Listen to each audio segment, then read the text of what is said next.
இப்போ நம்ம என்ன பார்க்க போறோம்னா மட்டன் நெஞ்செலும்பு சூப்பு எப்படி பண்றதுன்னு பார்க்க போறோங்க. அதுக்கு நான் இப்போ 250 கிராம் மட்டன் நெஞ்செலும்பு எடுத்திருக்கேங்க.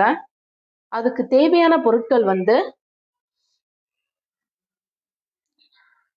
கொஞ்சோண்டு சின்ன வெங்காயம் எடுத்திருக்கேங்க, பூண்டு எடுத்திருக்கேங்க. பூண்டு உரிக்காமலேயே சதைச்சு போடணுங்க. அதுல ஒரு மீடியம் சைஸ் தக்காளி எடுத்திருக்கேங்க, கொஞ்சம் கருவேப்பிலை, கொஞ்சோண்டு மல்லி இலை எடுத்திருக்கேங்க, 2 கிராம்பு 4 பட்டை எடுத்திருக்கேங்க, 1/2 டீஸ்பூன் அளவுக்கு மஞ்சள் தூள் எடுத்திருக்கேங்க,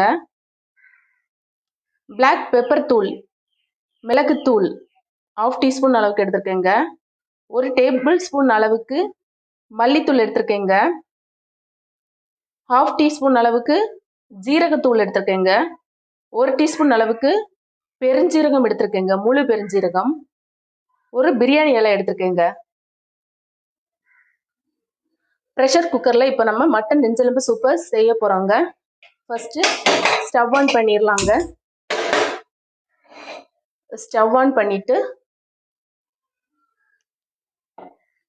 1 டேபிள் ஸ்பூன் அளவிற்கு எண்ணெய் ஊற்றிக்கலாங்க.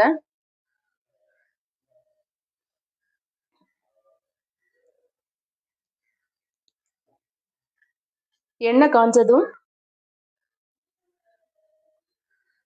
4 கிராம்பு 2 பட்டை போட்டுக்கலாங்க. அப்புறம் 1 டீஸ்பூன் அளவுக்கு சோம்பு போட்டுக்கலாங்க.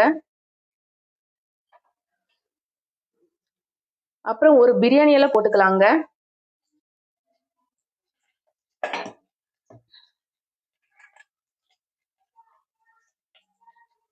அப்புறம் மட்டன் நெஞ்செலும்பு சேர்த்துக்கலாங்க.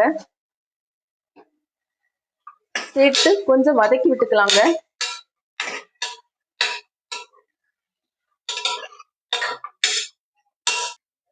இடிக்கல்ல சின்ன வெங்காயத்தை சதைச்சு போட்டுக்கலாங்க. இடிக்கல்ல சின்ன வெங்காயத்தை சதைச்சு போட்டுக்கலாங்க. இடிக்கல்ல பூண்டு தோல் எடுக்காம அப்படியே சதைச்சு போட்டுக்கலாங்க. பூண்டு சதைச்சாச்சுங்க, போட்டுக்கலாம். பூண்டு சதைச்சது ஒரு மீடியம் சைஸ் தக்காளி சின்னதாக கட் பண்ணி சேர்த்துக்கலாங்க.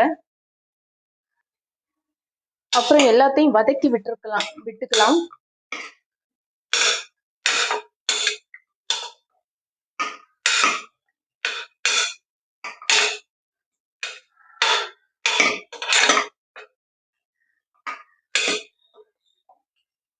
இப்போ அடுப்பை சிம்மிலேயே வச்சுக்கோங்க.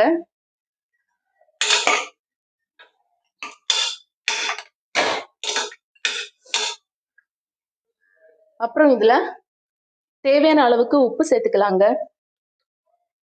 1/2 டீஸ்பூன் அளவுக்கு உப்பு சேர்த்துக்கலாங்க. உப்பு உங்களுக்கு டேஸ்ட்டுக்கு தகுந்தாப்புல நீங்க சேர்த்துக்கோங்க. 1/2 டீஸ்பூன் அளவுக்கு மஞ்சள் தூள் சேர்த்துக்கலாங்க. பிளாக் பெப்பர் தூள் 1/2 டீஸ்பூன் அளவுக்கு சேர்த்துக்கலாங்க. ஜீரகத்தூள் 1/2 டீஸ்பூன் அளவுக்கு சேர்த்துக்கலாங்க. 1 டேபிள் ஸ்பூன் அளவுக்கு மல்லித்தூள் சேர்த்துக்கலாங்க. அப்புறம் கொஞ்சோண்டு கருவேப்பிலை சேர்த்துக்கலாங்க. அப்புறம் எல்லாத்தையும் கலந்து விட்டுட்டு தேவையான அளவு தண்ணி ஊற்றிடலாங்க. 1 2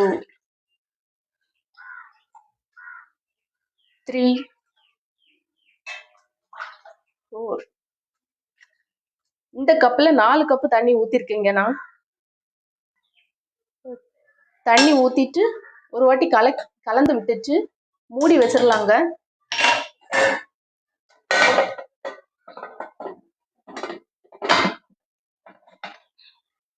அப்புறம் இதில் ஆவி வந்ததும் விசில் வச்சிடலாங்க.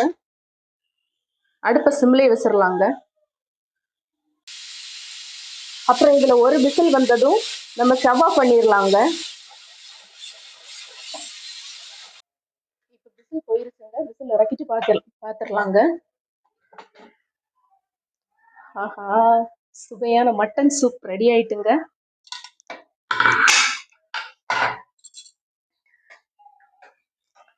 அதில் கொஞ்சம் மல்லி இலை, கொஞ்சோண்டு கருவேப்பிலை இலை போட்டுக்கலாங்க.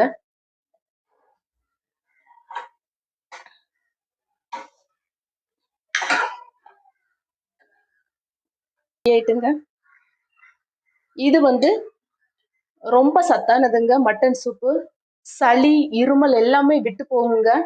நீங்க வீட்டுல செஞ்சு செஞ்சு பாருங்க. இப்போ சர்வ் பண்ணிக்கலாங்க.